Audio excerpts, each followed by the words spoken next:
For entertainment purposes only, please invest your money to run risk. This is just for entertainment purposes only. What is up, everyone? This is Safe Investor AG, HBAR Sim Warrior, and today on SIAG Presents, this is a special presentation. Now, good brother versus scamming brother.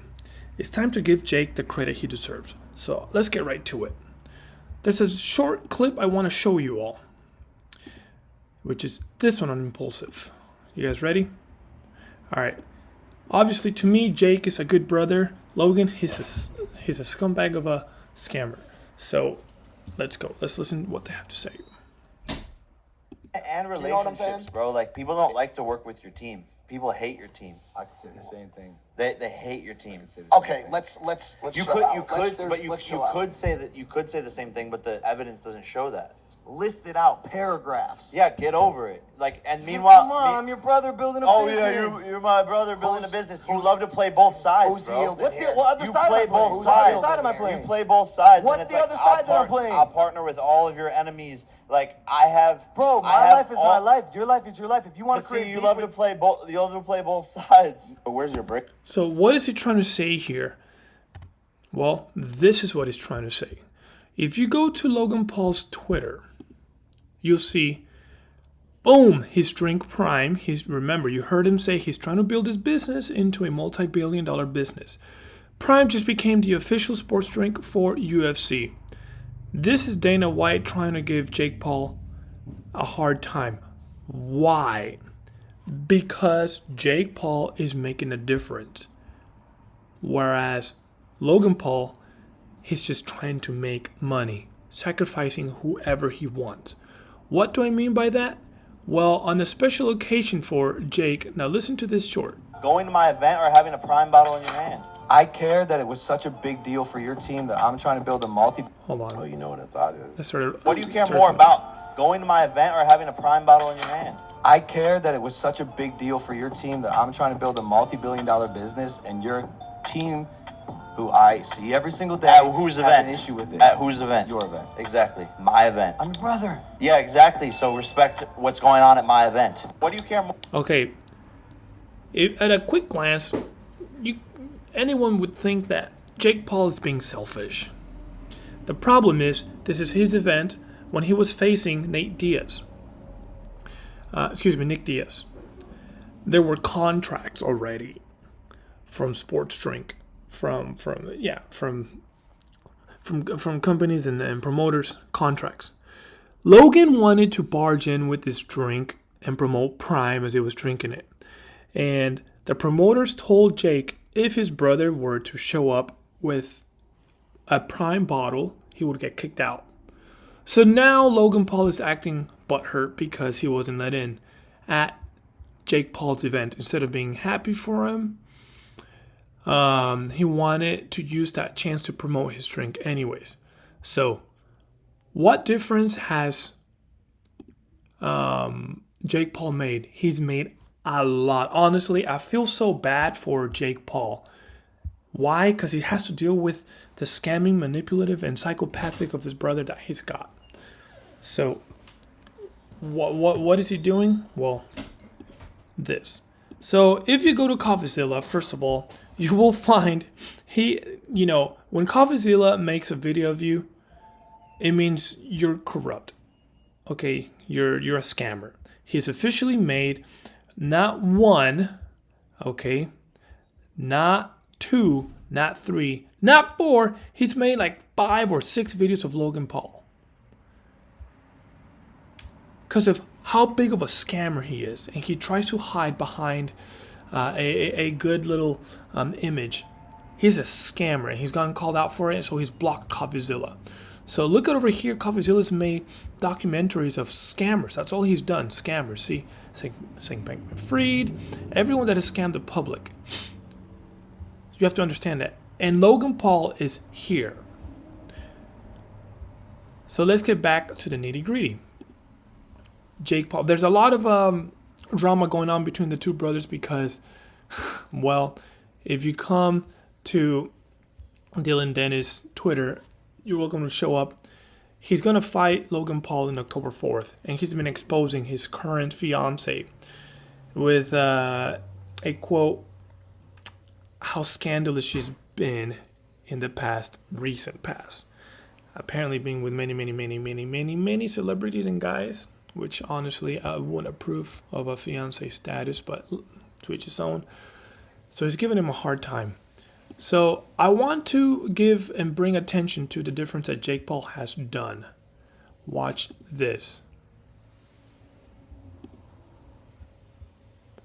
I'm going to post this video down below in the description. Hater. This isn't a real guy. He's an old hater. This isn't a real guy. This is just some kid on YouTube. Where does that story I end? think it ends with me running into him in a club in Vegas and knocking him the out.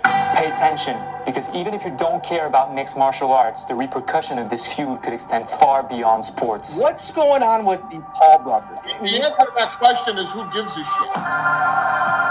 That's because the youngest brother, Jake, has been taking on the UFC, the biggest combat sports league out there, on one issue, fighters' pay. And he's been knocking people out in the process. We're about to deep dive into what all that is about, but first, let's introduce our fighters. Introducing first, in the blue corner, Dana, at the time, people said was an unconventional hire. the man you're listening to is Lorenzo Fertitta. He's one of the Fertitta brothers. He and Dana went to high school together. How many people grew up broke? Now, Dana was always known as a street smart type of guy. He got kicked out of high school and he dropped out of college twice. I mean, Dana has a high school education and that's it. He got a few odd jobs here and there. Actually, I had a lot of jobs. I was a bouncer as a bellman. I did paving. I can remember Dana White used to hang around me and Jeff Mayweather and carry my bags. And he finally got into the boxing scene at 17, until one event in South Boston changed his life forever. I was actually teaching a boxing class, and these guys just walked right into the middle of the class. Hey, we need to talk to you. It was actually a guy named Kevin Weeks, who, if you saw the trial, this was Whitey's right-hand man. I'm sure he's very prominent in the movie, but We walked outside. I go outside with him, and he's like, hey, you owe us some money. Told me I owed him $2,500. Basically, I ignored it. And then one day I was at my house, and I got a call. They said, you have till 1 o'clock tomorrow to give us the money. I said, or what? He said, are you going to find out? I literally hung up the phone, picked it back up, and called Delta and got a one-way ticket to Vegas. You might think you know Snapchat, but do you really? Here's 3 things that you might not know about Snapchat ads. Did you know? So Dana moves to Vegas and meets mixed martial arts fighters for the first time. and we were blown away by these UFC guys. Back then, the UFC already existed, but it was nothing like we know it today. Picture some kind of freak show, circus, cage fights with no rules and no regulations.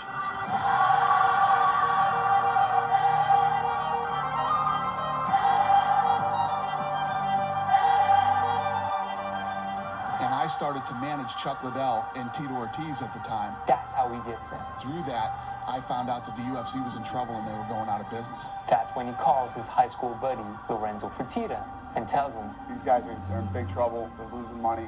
I think we can buy it. And a month later, we own the company. Dana, congratulations on your first show. That's got to feel good. Thank you very much, James. I appreciate it. We're very excited. We got a sellout crowd here, 5,000 people, revved and ready to go. so before we all judge him too harshly for what I'm about to show you, let's just remember that he's the man who built it all. We bought it for $2 million, but burned another $44 million before the thing took off. It was war. People think I swear a lot now. You should have heard me the first 3 years of this company. The UFC is his baby. And talking about children, in the red corner,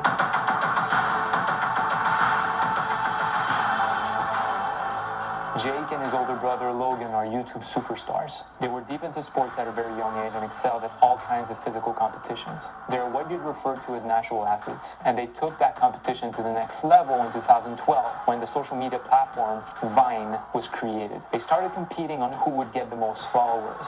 In the following years, they both grew their followers on YouTube, Facebook, Instagram. If there's one thing you should keep in mind about Jake, is that he is a mastermind at getting clout. He knows what he's doing on social media. He knows how to get media coverage. He knows how to grow an audience and how to leverage it to its full potential. We know what Jake's doing, like he's obviously a smart guy with social media. And we'll get into why that represents a threat for the UFC. From 2010 to 2019, just as Jake Paul is growing on social media, Dana White is growing the UFC to records high. But there is one key player that doesn't benefit from that growth. The player at the very heart of this conflict, the fighter.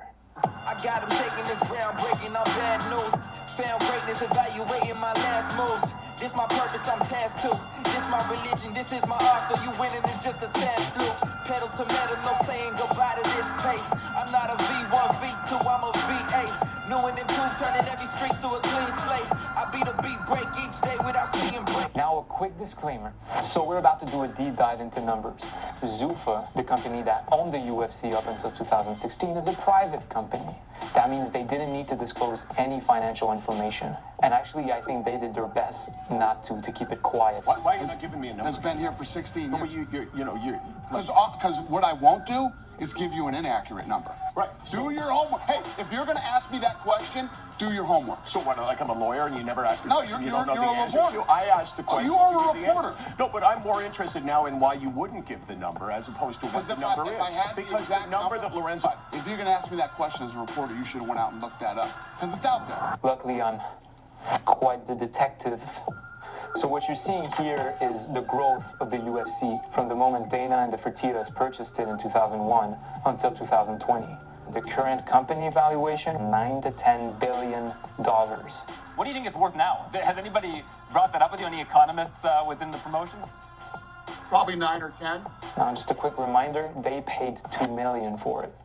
Now, you'd assume that the fighters would also benefit from such growth, right? The league owners would certainly lead you to believe that. They'll tell you that the total fighter pay went from $4.4 million in 2005 to $150 million in 2019. That's an increase of 34x. But that's a misleading number because during that time, the roster of the UFC also dramatically increased. If you have more fighters, of course, you're going to pay more in fighter pay. What you want to look at is average fighters' pay and see how much flatter this graph is. Let me jog your memory.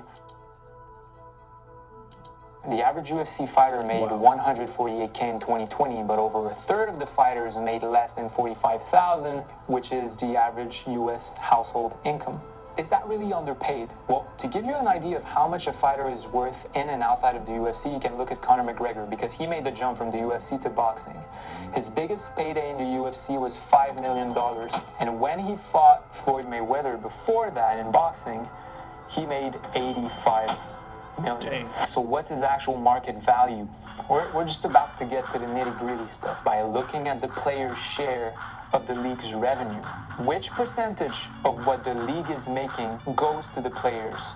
So in the NFL, for instance, that number is 48.8%. In the NBA, it's 49%. In Major League Baseball, 50%. Almost half of what the league makes goes to the players. In the UFC, it's 20%.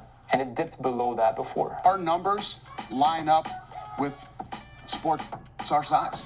What numbers did Lorenzo Major League Soccer? Yeah, right. To go and get to the level that you want to be, you have to do things.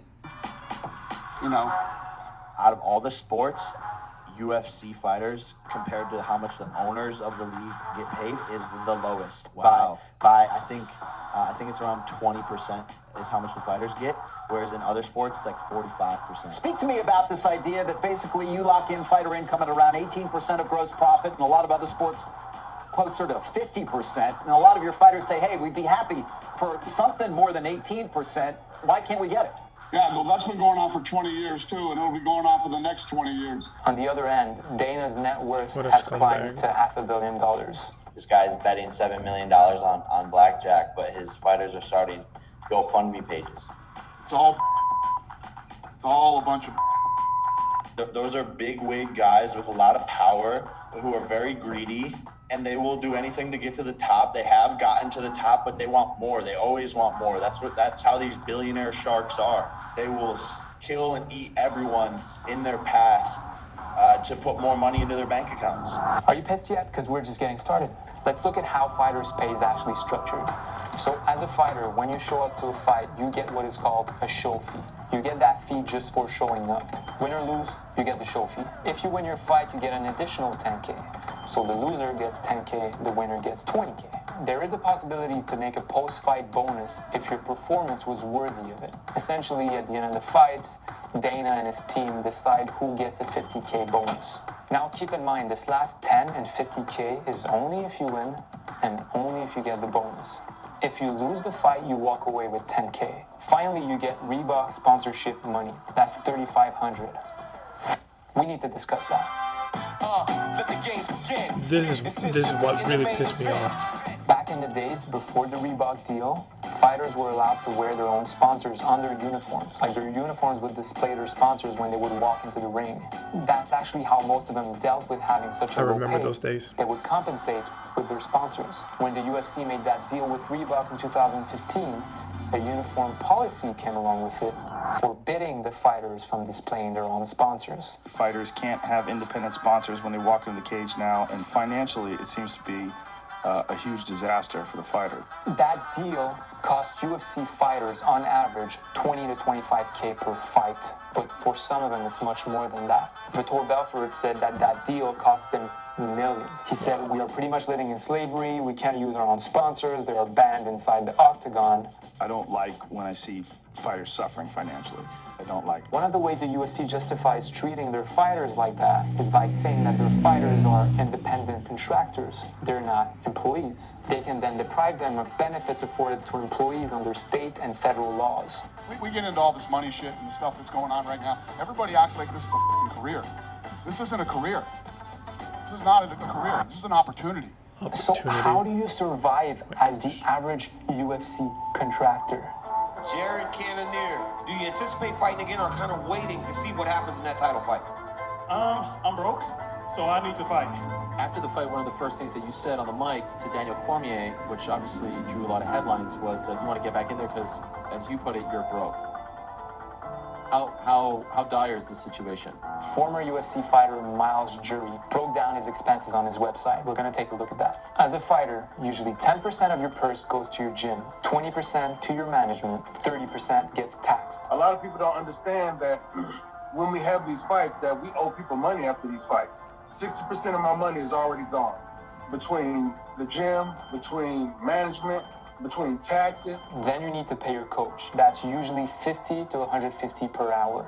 You need to pay your medical licenses. So before your fight, you need to get cleared by doctors, and those expenses come out of your pocket. On top of that, I got bills, credit cards, I got kids. And diverse expenses that totaled 1 to 2K for Jury per camp. That can be transportation, gas, food. That money goes. Money don't last forever. So let's take our 10K show, 10K win purse that we discussed earlier and see how that stacks up. That's 2K in gym fees, 4K for management, 6K in taxes, $1,000 for coaching, $500 for medicals, $1,000 for miscellaneous. Total expenses, $14,500. So the fighter makes a profit of $5,500 for one fight. Fighters on average fight 2 to 3 times a year. They suffer cuts and bruises that might take 3 to 4 months to heal. That is if they're lucky and they don't get injured or need a surgery. In that case, they might only fight once a year. And not being able to fight for the last 10 months, put a strain on our pockets. Chris Weidman, who goes in and snaps his leg, like what happens in that scenario? Because in the NBA, they're guaranteed a certain amount of money. They still get. In the UFC, there's no guarantee you have to go in there and fight to get paid. Oh my God. That's why the 50K bonus can actually be life-changing for the fighter. You got performance of the night. Let's go! Let's go! Yeah, Shad. Shad. Deserve it. Hey, it's good rhino. Not a girl. I just found out 2 seconds ago I got performance of the night. So, yeah, it's pretty surreal. 7 weeks ago, I decided to make a big risk and just ditch my house and everything in it in Dallas, Texas. And we packed up our car with 1 suitcase. We came here, we didn't have a house, we had nothing. I took a big risk to get a big reward, and man, I just feel so happy. Do you want to know why I'd rather become an online closer and make over $1,000 a day selling for other companies? The show win model to me is so outdated and archaic. Like you walk into a main event on ESPN for the UFC, you deserve guaranteed pay. I made 10 and 10 from my winning show, so that 20,000 was just gone. I hope you get a finish and you can, do something spectacular to get on SportsCenter, and then we'll give you double your pay. No, you should get that double pay up front. Just to get that bonus? I've been so broke my whole life because of this sport, but it's so worth it to me because I love this sport. But to get a $50,000 paycheck, How are me and you sitting here? I'm 3 pro fights in, you're 2 pro fights in. How do you and I make more than every single fighter in the UFC? I think Francis Ngannou tweeted this, right? Or someone did. It might Yep. be him. It's stupid, dude. It's dumb. But the answer is because people are invested. Do UFC actually... Logan should have stuck with that cause. Right now, all of his sins in the past would have been redeemed by now. But the idiot has to start Crypto Zoo and scam people. comes ninth when it comes to highest paid sports. I am a high-level, elite-level athlete. I would like to get paid like elite-level athletes, like the ones in the NFL and the NBA. That doesn't really factor in the risk-reward ratio of the sport. And then they go, that's what they sign up for. It's part of the game. Yeah, so you got to pay them like it's part of the game. Why do we keep hearing about the underpaying stuff? When it comes to me as a human that likes fighting, I know how dangerous that shit is. You should get paid an incredibly generous amount of money to step into a cage fight for millions of people to see. Yeah, with all due respect to some of the other athletes and what they do and the kind of risks that they have to take versus the kind of risks that you guys have to take, what you do for a living, it's just, when you see and hear how the sausage is made, it's a bummer. There is limited data on the subject because MMA is still considered a very young sport, but here's what we know. The American Journal of Sports Medicine found that 31.9% of UFC fights end with one fighter suffering from traumatic brain injury. That's TBI. The TBI rates in mixed martial arts are twice as high as those in football, 3 times higher than boxing, and 8 times higher than hockey. Some of those injuries cause CTE and make UFC athletes unable to find work at all once they retire. Can you get a job, or do you feel that there's no job that you'd be able to do? I could get a job, but I'd forget I had the job. In 2012, doctors diagnosed him with degenerative dementia, a type of CTE.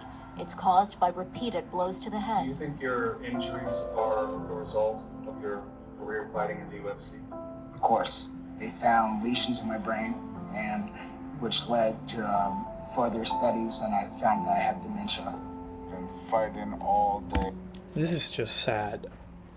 Now, this is what Jake Paul is exposing and has been trying, and I'm glad he did. I used to judge him. I used to say, why is that YouTuber clown trying to fight UFC fighters? Ben Askren, Tyron Woodley, Nick Diaz. But when those UFC fighters got interviewed, they got asked, why did you fight him? They said because of the money. And then they got asked, how much did you make? Some of them won't even say. And the few that did, they'd say, I made more money in this fight than I did my entire UFC career. How sad is that? How sad is that? So we need to give Jake Paul the credit he deserves. Okay? Now this video, just so everyone knows, was posted August 31st of 2021, about 2 years ago. So finally someone made a documentary about Jake's hard work and the change that the impact that he's having on the MMA industry. Until now, most recently, watch this video. It's the last video of this part 1, and then we're going to finish it. I'm not going to finish this video. I'm going to leave the link down below. You're welcome to watch it because it's just sad. It's a sad reality we all need to wake up to. And then this one was just a buddy of mine, actually Ken Anderson, messaged me this one because he knows how much of a huge supporter of Jake Paul I am because of the difference he's trying to make. He sent me this thing. Finally. And this video was out 9 days ago. So if you haven't heard, a judge in a $5 billion lawsuit against the UFC just literally called UFC contracts ruthless and coercive, that the promotion was suppressing fighter compensation and was engaging in anti-competitive conduct. A pretty damning set of statements by a judge who will be ruling on this case that's about anti-competitive conduct. This is known in U.S. law as antitrust. The UFC ownership tried to have the case dismissed as meritless. They were denied. They sought a summary judgment asking for an immediate ruling in their favor without trial. They were denied again. Their last chance to avoid this case was arguing against the plaintiffs receiving class status, a crucial step for the lawsuit to go forward. Earlier this week, that status was officially granted and certified by the judge presiding over the case. The UFC is running out of options, and after nearly 10 years, this lawsuit might finally be headed. So I'm going to leave this video down below so you guys can watch it, the link of this video. So now, let's play the video again, this video, so now you guys understand what Jake Paul is talking about when he says this about his brother. And relationships, bro. Like, people don't like to work with your team. People hate your team. I'd say the same thing. They hate your team. Okay, let's You chill could out. you could Let's- but you let's you chill out. could say that you could say the same thing, but the evidence doesn't show that. List it out, paragraphs. Yeah, get over it. Like, and meanwhile, Come on, I'm your brother building a oh business. yeah, you're my brother building a business. You love to play both sides, who's bro. yielding What's the here? other You side play am I playing? both Who's the other sides. side am I playing? You play both sides. What's and the it's other? You play both sides.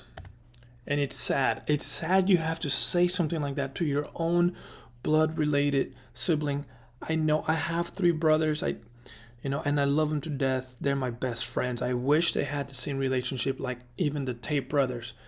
But it's sad that you have to. Jake is forced to mention that and throw that to Logan's face, how he's playing both sides. Because look, January 21st of this year. Now you guys understand. Prime just became the official sports drink of UFC. Jake, if you're watching this, man, I really do apologize for having an incorrect opinion about you. Years and years ago. And honestly, you're not a dumb YouTuber. I really apologize for referring to you as that before in the past. Honestly, you have done more than many YouTubers have, putting your name on the line against one of the big MMA companies, and I really appreciate that. And Logan, I'm sorry, but you're the bad guy here, and I'm sorry you're getting a bunch of wake-up calls, and you need to pay people back from the scams you pulled with CryptoZoo. Jake, I'd love to interview you. If you're watching this video, man, hit me up. I know I'm just a tiny YouTuber. I really don't. My channel's tiny. It's super tiny. But anyways, that's all I gotta say today. Give Jake Paul the credit he deserves, because the impact he's having, it's really deep, and a lot of the UFC fighters are starting to thank him now. Back in the days, he was demonized because Dana was throwing a lot of dirt on him, and people in the crowd were actually chanting against him because he was a dumb YouTuber. But then slowly, the vibe, people were starting to catch the correct vibe about his movement, because what Jake Paul was trying to pull is a movement of exposing. And I would not even be surprised if, we see Dana White in one of CoffeeZilla's documentaries. I mean, I think it's a matter of time. CoffeeZilla might not do it because he'd be scared to death to do this on Dana White, but we'll see. What do you guys think? Do you think Jake deserves a lot of credit? Do you think Logan deserves the title of a bad brother, or the brother that needs to repent? I most definitely think so. Comment down below. Let me know what you guys think. Again, this is Safe Investor AG. This video is made for entertainment purposes only, educational purposes only. None of this is financial advice. None of this is my pure opinion about the situation. And this dude has hurt the crypto market.